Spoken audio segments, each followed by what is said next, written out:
तुम लोग ये दरख्त नहीं काट सकते, ये सिर्फ एक दरख्त नहीं, ये हम सब का घर है। एक घने और सरसब्ज जंगल में एक बहुत पुराना और मजबूत दरख्त खड़ा था। उसकी शाखें आसमान तक फैली हुई थीं और उसके नीचे हमेशा ठंडी छांव रहती थी। जंगल के सब जानवर इस दरख्त के पास आकर आराम करते थे।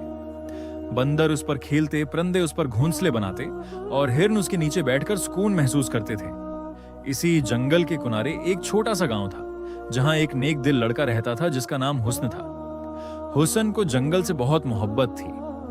वो अक्सर अकेला इस दरख्त के पास आता और खामोशी से उसके नीचे बैठ जाता।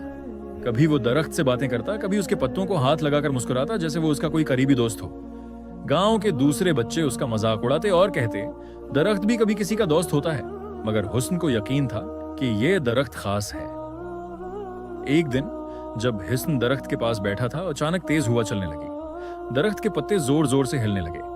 हुस्न ने हैरत से ऊपर देखा तो उसे ऐसा लगा जैसे दरख्त इससे कुछ कहना चाहता हो। हुस्न ने आहिस्ता से कहा, क्या हुआ? क्या तुम परेशान हो?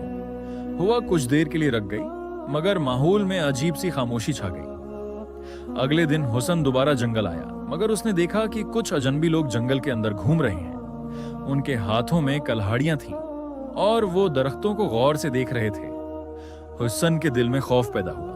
वो आहिस्ता से उनके करीब गया और सुना कि वो कह रहे थे, ये दरख्त बहुत कीमती है, कल आकर उसे काटते हैं। ये सुनकर हुस्न का चेहरा उतर गया। वो फौरन दौड़कर अपने पसंदीदा दरख्त के पास आया और उसके तने से लपट गया। मैं तुम्हें कुछ नहीं होने दूंगा, उसने आहिस्ता से कहा। उसी वक्त दरख्त के चंद पत्ते नीचे गिरे जैसे वो उसकी बात सुन रहा हो। शाम होने लगी थी। जानवर भी एक एक करके दरख्त के पास जमा होने लगे।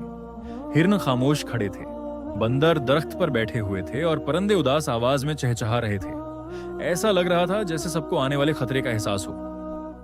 हुस्न ने आसमान की तरफ देखा और दिल में सोचा, अगर कुल ये लोग आए तो मैं क्या करूंगा? वो परेशान था, मगर उसके दिल में एक अजीब सी हिम्मत भी जाग रही थी। उसने दरख्त के तने पर हाथ रखा और कहा, मैं अकेला नहीं हूं, हम सब मिलकर तुम्हें बचाएंगे।